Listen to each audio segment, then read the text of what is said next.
hamonoana ao aminareo hatrany ny fahasoavan'i Jesosy Kristy. Amen. Ndeha hivavaka isika. Ry Tompo Rainay any an-danitra, isan'ny maraina tahaka an'izao dia faly izay satria afaka miresaka aminao. Iny ny vavaka ataonay Tompo no asandratra any aminao, fa ny teninao kosa no ampidinonao aty anatinay mba ho fiainanay. Koa inga ny Tompo ny fanahinao masina, hiasa tsara aty anatinay ary hanaiky sanin'ny fanahy izay mba tonga anay hiaina sy hivelona araka ny teninao amin'ny androm-piainanay rehetra, ary indrindra ahafahanay mizary izany koa ho an'izay rehetra mangetaheta sy noana amin'ny fahamarinana Tompo. Angatahana amin'ny anaran'i Jesosy izany. Amen. Iray amin'izay tantara ato amin'ny filazantsara mampiavaka ry havana ny amin'ny hoe mpandresin'ny Tompo ny hitantsika amin'ny filazantsara araka amin'ny Matteo 2:1-12 ka hatramin'ny 9:20. Izany dia tsy inona akory fa mitantara ny amin'ny nampamonoan'i Herôda ny zazakely tao Betlehema. Indinga vakiana amin'ny anaran'i Jesosy hoe: ary noho ny efa fantatr' Herôda fa voafitaky ny maga izy, dia tezitra indrindra izy ka naniraka namono ny zazalahy rehetra hatramin'ny 2 taona no midiny, izay tao Betlehema sy tamin'ny manodidina rehetra, araka ny andro izay ny fotorany fatratra tamin'ny magy. Dia nitanteraka izay nampilazaina an'i Jeremia mpaminany hoe: nisy feo re tao Rama, dia fidradradradrana sy fitomaniana fatratra. Rahely notomany ny zanany, ary tsy azo nampiononina izy satria lany ritra ireny. Amen. Izany tantara izany hoy izay dia manasongadina ny amin'ny hoe mpandresin'ny Tompo. Andinga mba hosintonindreto teboka anankiroa reto eo. Voalohany, hatramin'ny voateraka Jesosy dia efa nisy ny mpanenjika azy, ary dia tena hamono handatsaka ny ainy mihitsy. Inona no azo tsoahana ao anatin'izany?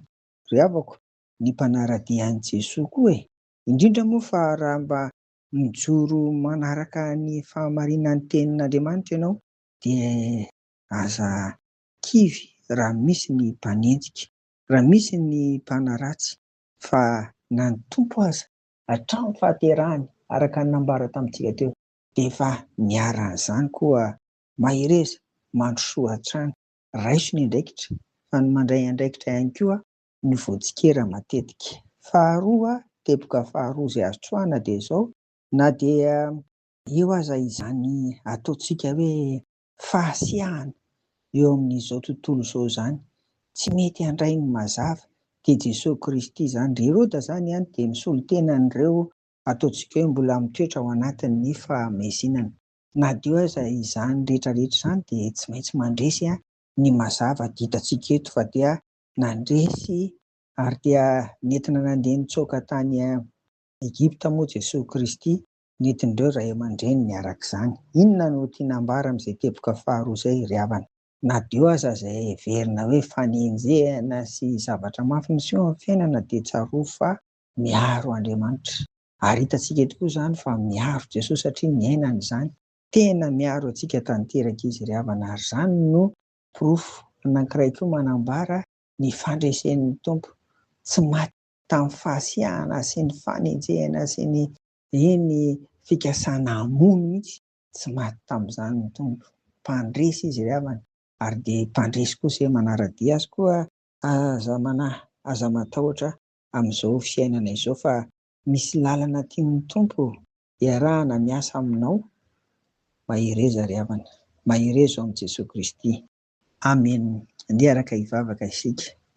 Eny Tompo, na dia hitanay tamin'ny tantara teo tokoa aza fa tena niara ny fanenjehana ary ny fikasana hamono mihitsy azy Jesosy.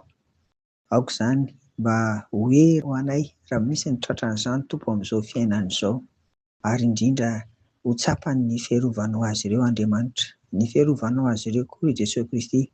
Ka ianao Tompo, ilay mpandresy, no faneva ary indrindra fanilo hitarika ny diany sy ny fiainany no amin'ny ho avy rehetra, dia ho mpandresy miaraka aminao izy ry Jesosy Kristy. Irianay angatahanay amin'ny anaranao izany. Amen. Ho aminareo ny fiadanan'i Jesosy ry havako.